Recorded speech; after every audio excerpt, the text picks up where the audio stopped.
Good morning everyone, and today we're looking at another watch review. So today's one, we're looking at a bit of a treat. So it's the Rotary Chronograph 1977 racing watch, the GS004S watch, sitting at 42mm.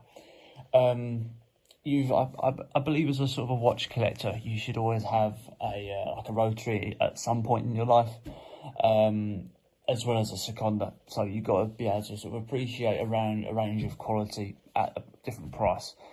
So this one, obviously looking at Rotary today. So just the outside packaging, we've got a highly reflective Rotary logo on the front. The actual box itself sits as like it's really dark green, rather than like a khaki green like this sort of watch.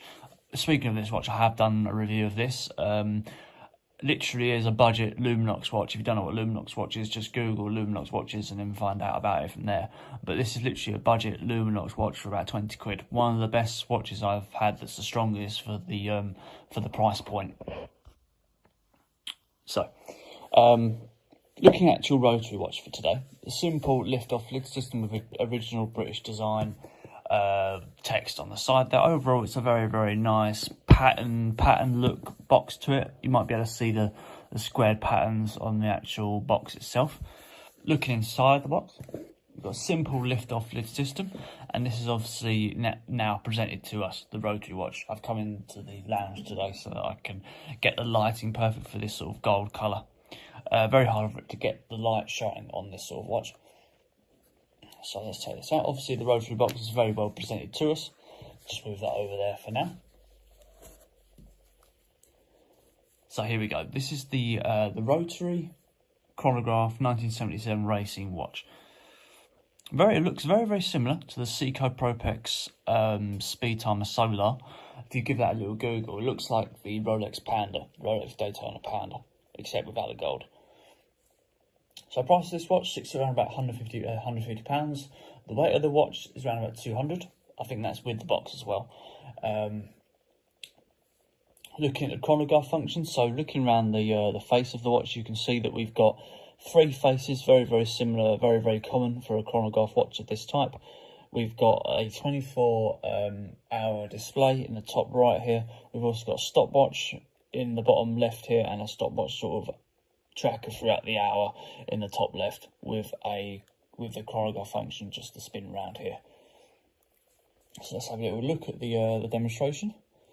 Yep, just a simple seconds counter in the bottom there, with a tachymeter bezel going around the inside of the face at 45-degree indentation there.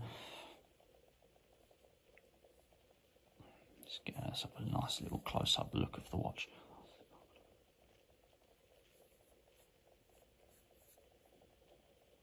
With a nice winding back function as well, rather than a snap back watch function that you might expect on a cheaper chronograph watch. So, glass type, sapphire glass, flat sapphire glass, with a bezel type of stainless steel with gold plating on top.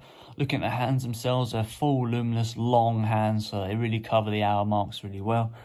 There's non-luminous increments unfortunately, but it's just fully luminous hands.